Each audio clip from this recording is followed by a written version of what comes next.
A mis 72 años, entendí que nunca tuve la libertad de decidir dónde viviría o con quién. Es una verdad muy pesada de cargar cuando ya no hay tiempo para corregir nada. La mayoría de la gente piensa que los grandes errores de la vida son las apuestas o los negocios mal hechos, pero lo que te destruye en silencio son las cosas que permites por cariño mal entendido. Yo me llamo Ernesto y, como dije, tengo 72 años. Soy viudo desde hace 3, pero la realidad es que mi vida matrimonial fue una especie de acuerdo temporal.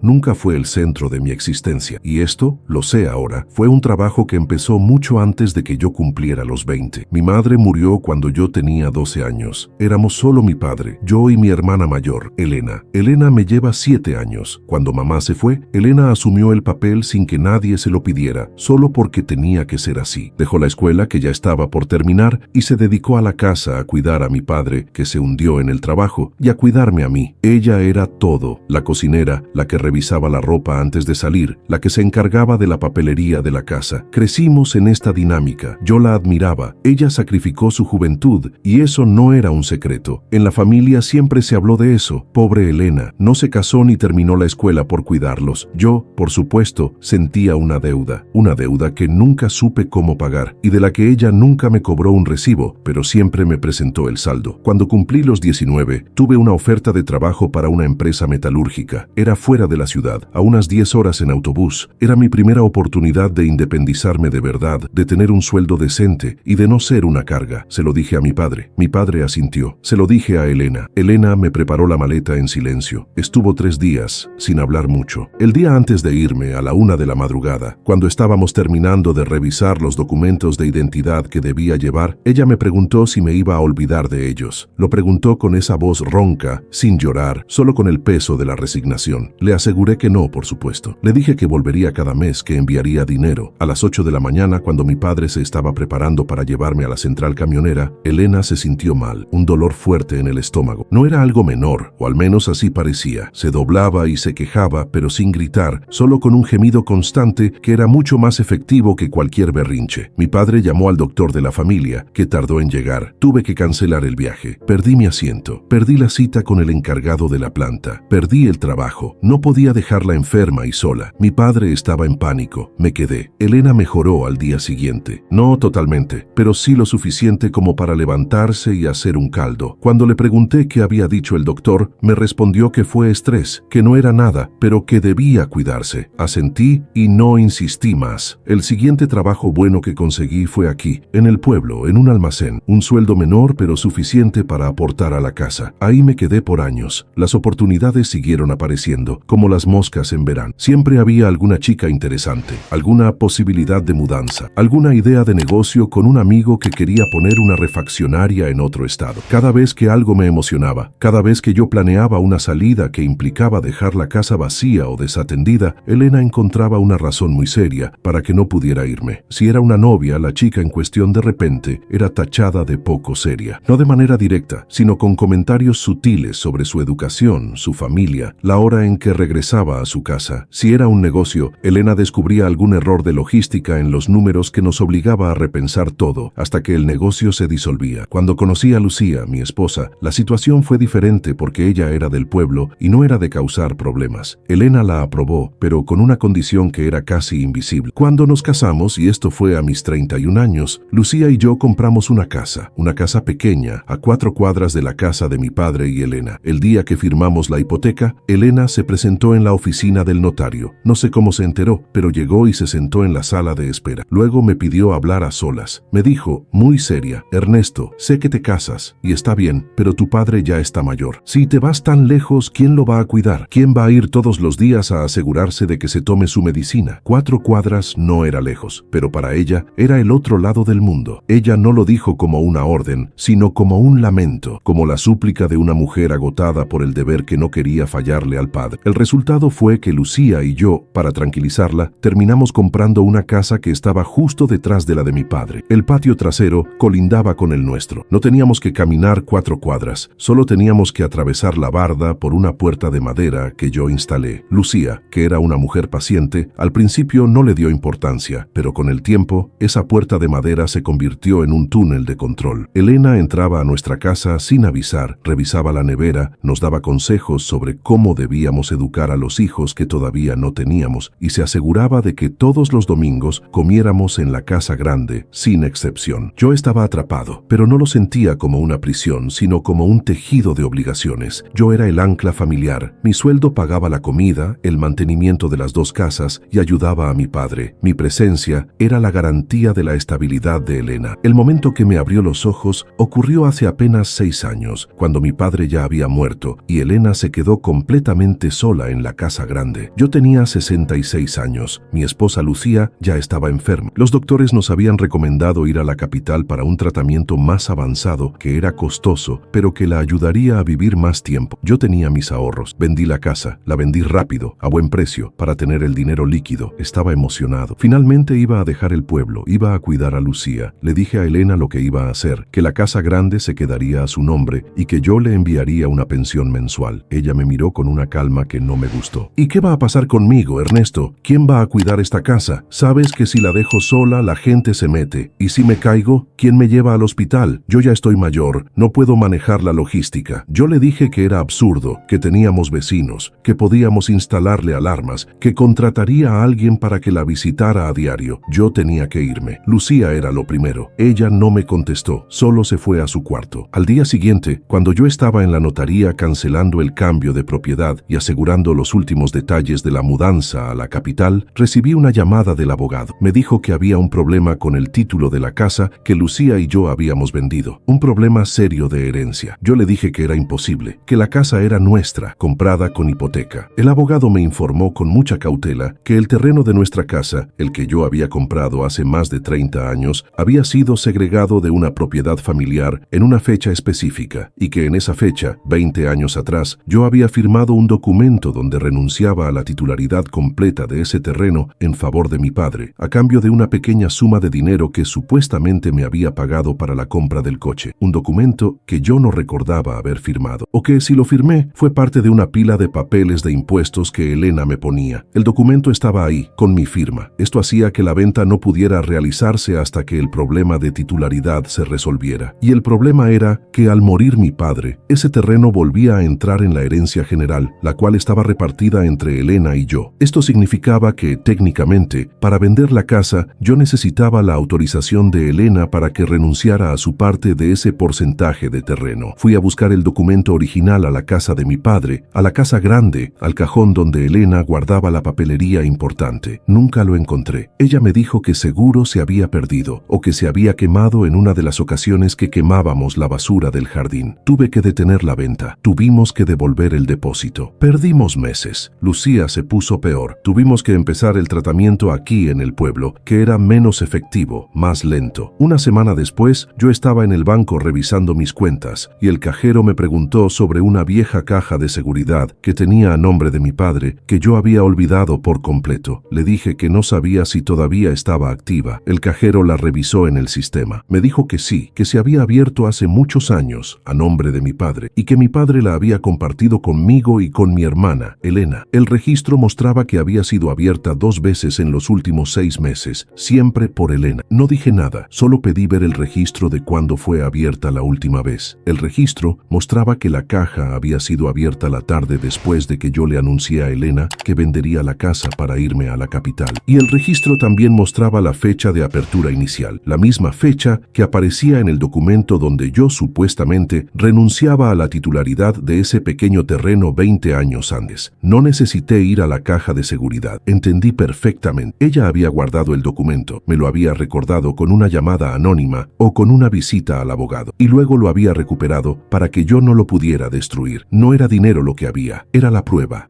de que yo estaba atado a ella legalmente, no solo emocionalmente. Regresé a casa y la encontré sentada en el patio dándole el sol. Estaba tejiendo. Me senté frente a ella. Le pregunté directamente por el documento de la casa. Ella no levantó la mirada del tejido. No se sobresaltó. ¿Qué documento, Ernesto? Si ya te dije que se perdió. Siempre andas pensando cosas. Le conté lo del banco. Le conté la fecha del cajero. Le conté que yo sabía que había guardado el documento de la renuncia al terreno para que yo no pudiera irme con Lucía. Ella dejó de tejer. Dejó caer las manos en su regazo. La miré a los ojos. No había culpa. No había remordimiento. Solo una calma extraña. ¿Crees que no hice suficiente por ti, Ernesto? ¿Crees que yo no tengo derecho a la vejez tranquila? Yo te di mi vida. vida. Yo me hice cargo de todo cuando la mamá se murió. No estoy pidiendo nada que no me debas. Si te vas, yo me quedo sola. Ya a mi edad no puedo empezar de nuevo. No lo negó. Lo justificó como un acto de justicia histórica, de compensación por el sacrificio. Me levanté sin decir una palabra más. Lo que había que decir ya estaba dicho y ya estaba hecho. No se trataba de discutir quién tenía la razón. Se trataba de entender el sistema. Y el sistema era que ella era mi cuidadora, pero yo también era su prisionero. Y ella había asegurado la cerradura con documentos legales y con la culpa familiar. Lucía murió un año después, aquí en la casa del pueblo. No pudimos irnos. Yo la cuidé hasta el final. Elena venía todos los días, se sentaba al lado de la cama de Lucía y se ofrecía a ayudar. Yo la dejaba. Yo estaba vacío. Ahora vivo solo en mi casa, pero la puerta de madera sigue abierta. Elena sigue entrando. Me trae comida. Me pregunta por mis planes. Ella está tranquila. Ella ganó. No con gritos o amenazas, sino con la paciencia silenciosa de quien sabe que el apego es más fuerte que cualquier contrato. El tratamiento de Lucía falló. Yo no pude darle los últimos años de vida en un lugar mejor. Esa es la única verdad que me pesa, más que el dinero o la casa, que cuando más necesitaba yo moverme, ella se aseguró de que no lo hiciera. No la odio, no puedo, pero el silencio que tenemos ahora, después de la confrontación, no es el silencio de la paz, es el silencio de dos personas que saben que su relación no es de amor fraterno, sino de necesidad mutua que está rota, pero sigue funcionando por la inercia de la costumbre y el miedo a la soledad. Ella tiene el miedo a quedarse sola, y yo tengo el miedo a la libertad que ya no sé qué hacer con ella. Ya no hay más oportunidades. Solo me queda sentarme en este patio, con la puerta de madera a mi espalda, esperando el tiempo que me queda, y recordar todo lo que firmé sin leer.